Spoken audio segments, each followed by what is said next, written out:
एक ठंडी और बर्फीली न्यू ईयर की रात की बात है। लोग अपने कोट, ग्लव्स और स्कार्फ्स पहन के आना जाना कर रहे थे।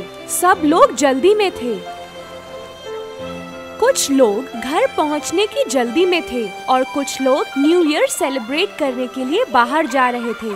बच्चे रास्ते में खेल कूद कर रहे थे, एक दूसरे पर स्नो बॉल्स फेंक रहे थे। बेशक स्नो के सबसे ज्यादा मजे वही ले रहे थे। उनकी खिलखिलाहट ने माहौल में प्यार भर दिया था। पर रास्ते पर एक लड़की थी जो खेलने वाले बच्चों से अलग थी। ये लड़की बस देख रही थी बाकी बच्चों को खेलते हुए। उसके पास दूसरों की तरह हैट नहीं थी। उसके पास कपड़े भी हल्के थे और फटे हुए थे और उसकी चप्पल भी उसकी नहीं थी, काफी बड़ी थी। उसके हाथ में एक बॉक्स था।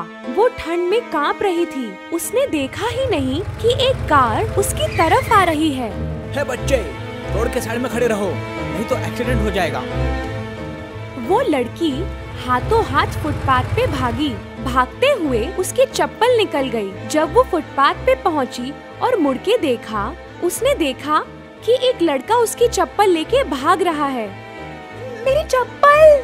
वो चिल्लाई और उसके पीछे भागने लगी, पर वो लड़का जल्दी से भाग गया। मजबूरी में नंगे पांव चल के वो एक दीवार के पास जाके खड़ी हो गई।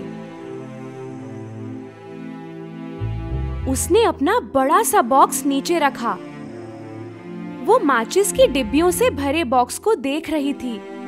ठंड से उसकी आंखें नम हो गई थीं। ये थी हमारी लिटिल मैच गर्ल। पर उस दिन एक भी माचिस की डिब्बियां नहीं बेच पाई। अगर वो कुछ माचिस की डिब्बियां बेचकर कमाई कर ले तो घर जाके अपनी माँ के साथ गरम खाना खा सकती थी। तभी वो चिल्लाने लगी, माचिस, माचिस, कोई ले लो एक डिब्बिया माचिस। किसी ने उसकी तरफ मुड़ के भी नहीं देखा तो वो अपनी जगह बैठ गई। उसकी उंगलियां ठंड में दर्द करने लगी। उससे अब दर्द सहन नहीं हो पा रहा था और किसी तरह थोड़ी गर्मी चाहिए थी। उसने माचिस की डिब्बी से एक तीली निकाली। उसकी उंगलियां सुन्न पड़ गई थीं। बड़ी मुश्किल से उसने तीली पकड़ी। अपने कांपते हाथों से उसने माचिस की तीली दीवार से जलाई और आग की रोशनी ने उसे खुश कर दिया। उस बेचारी ने तीली को दोनों हाथों में लिया। अब उसकी उंगलियों को आराम मिला। आग को देखते हुए वो सपने में चली गई।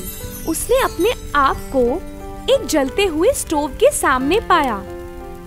वो एक बड़े से स्टोव के आगे एक सुंदर से कमरे में बैठी हुई थी। उसने एक गरम स्वेटर, फर के बूट्स और सर पर गरम टोपी पहने हुए थे। इतनी गर्मी थी कि उसे पसीना आने लगा। पर अचानक माचिस की तीली बुझ गई। तीली बुझते ही उसका सपना भी गायब हो गया। उसकी उंगलियां फिर से ठंडी में दुखने लगी तो उसने एक और तीली जलाई। उसी समय ठंडी हवा चली।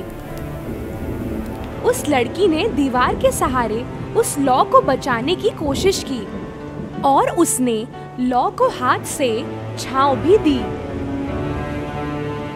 जब वो उसे देख रही थी, दीवार अचानक से गायब हो गई। वहाँ एक बड़ा सा कमरा नजर आया। एक सफेद कपड़े से ढके टेबल पर हर तरह का खाना था। सिल्वर से पूरे कमरे में दिन की तरह उजाला था। वो टेबल तो देखती रही और देखा कि टेबल के बीच में एक बड़ा सा सुंदर सा ग्रिल्ड मीट का टुकड़ा पड़ा है।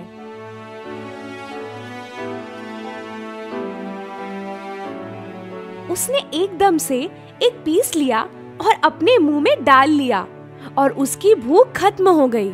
वो एक और टुकड़ा लेना चाहती थी मीट का। वो लेने लगी, मगर माचिस की तीली जो उसके हाथ में थी वो बहुत जल्दी बुझ गई। बेचारी लड़की का हाथ जल गया। आह! और उसने वो तीली फेंक दी। जैसे ही उसने तीली फेंकी और दीवार फिर से आ गई। लिटिल मैच गर्ल ने एक और तीली जलाई। अब की बार उसे और भी बड़ा सा सपना दिखा। एक खूबसूरत सी जगह पे बड़े से चांद के साथ वो एक पेड़ के नीचे सफेद कपड़ों में बैठी थी। रात थी पर ठंड नहीं थी। वो तारों को देख के खुश हो रही थी। उसने कभी इतना साफ आसमान और चमकते हुए तारे नहीं देखे थे। फिर अचानक उसे एक टूटता तारा दिखा। उसने मन में सोचा, एक और हमारे जैसा उड़ गया आसमान की ओर। उसकी दादी माँ ऐसा कहा करती थी। ठीक उसी वक्त उसने अपनी दादी को वहाँ पे देखा। जब कोई तारा टूटता है, हमेशा कोई और उसकी जगह ले लेता है। इतना कह के उसकी दादी माँ गायब हो गई और लिटिल मैच गर्ल ने उन्हें आवाज लगाई, दादी रुको, मत जाओ, मैंने आपको बहुत मिस किया।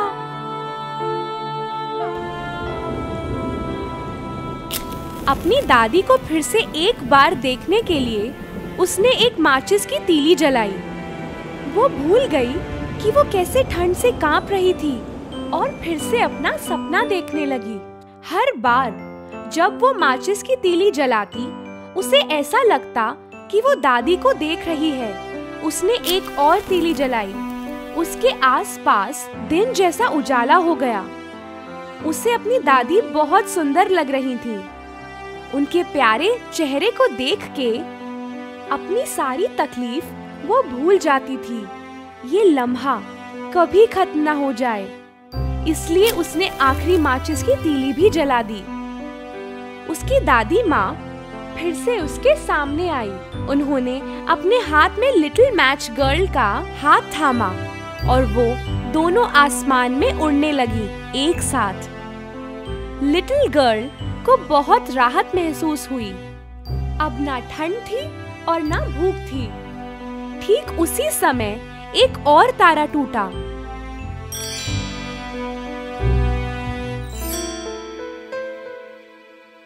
सुबह लोग जब रास्ते से गुजर रहे थे, उन्होंने लिटिल मैच गर्ल को दीवार के सहारे बैठा देखा।